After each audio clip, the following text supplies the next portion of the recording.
আমার স্ত্রী primary teacher. রাতে ডিনারের শেষে আমার স্ত্রী ক্লাস 3-র খাতা দেখছিল। খাতা দেখতে দেখতে আমার মিসেসের চোখ দুটো ছলছল করে উঠছে। আমি কাছেই বসে টিভি দেখছিলাম। মিসেসের দিকে নজর যাওয়াতেই দেখি আমার স্ত্রী চোখের জল মুছছে।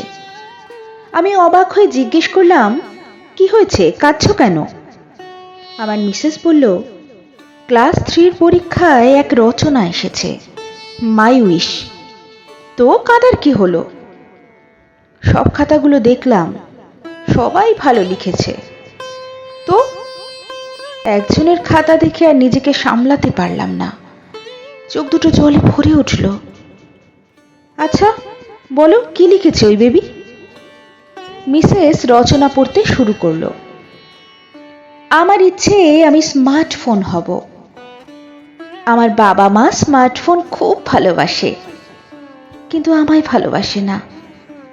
যেখানে যায় আমার বাবা তার স্মার্টফোন সঙ্গে করে নিয়ে যায়, কিন্তু আমায় সঙ্গে করে নিয়ে যায় না। ফোন এলে আমার মা তাড়াতাড়ি গিয়ে ফোন ধরে, কিন্তু আমি কান্না করলেও আমার কাছে আসে না মা। আমার বাবা স্মার্টফোনে গেম খেলে, কিন্তু আমার সাথে খেলে না। আমি বাবাকে বলি, আমায় একটু কোলে নাও না বাবা, কিন্তু বাবা আমায় কোলে নেয় না। স্মার্টফোনই সব সময় বাবার কোলে থাকে। মাকে গিয়ে বলি, মা মা চলো না আমার সাথে একটু খেলবে, কিন্তু আমার মা আমার উপর রেগে গিয়ে বলে, দেখতে পাচ্ছিস না আমি এখন তোর মামার সাথে চ্যাটে কথা বলছি? আমার বাবা মা রোজ স্মার্টফোনটাকে যত্ন করে মোছামুছি করে, কিন্তু আমায় একটু আদর করে না। আমার মা যখন বাবার সাথে ফোনে কথা বলে, তখন মা স্মার্টফোনে বাবাকে চুমু দেয়, কিন্তু আমায় কোনোদিনও চুমু দেয়নি মা। আমার বাবা মাথার কাছে স্মার্টফোন নিয়ে ঘুমোয়, কিন্তু আমায় কোনোদিনও জড়িয়ে ধরে ঘুমোয় না।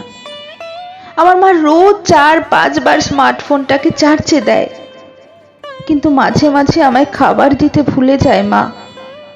কিন্তু স্মার্টফোনটাকে চার্জ দিতে ভোলে না আমার মা। তাই আমি স্মার্টফোন হব। আমার ইচ্ছা স্মার্টফোন হয়ে বাবা মায়ের সাথে সব সময় থাকতে। স্ত্রীর মুখে লেখাটি শোনার পর আমি খুব ইমোশনাল হয়ে স্ত্রীকে জিজ্ঞেস করলাম, কে লিখেছে এই রচনাটি? আমাদের সন্তান। আমি স্তব্ধ হয়ে বসে রইলাম কিছুক্ষণ। অনেক কিছুই ভেবে চলেছি। আমার আর আমার স্ত্রীর চোখে তখন জলের ধারা নামতে শুরু করেছে।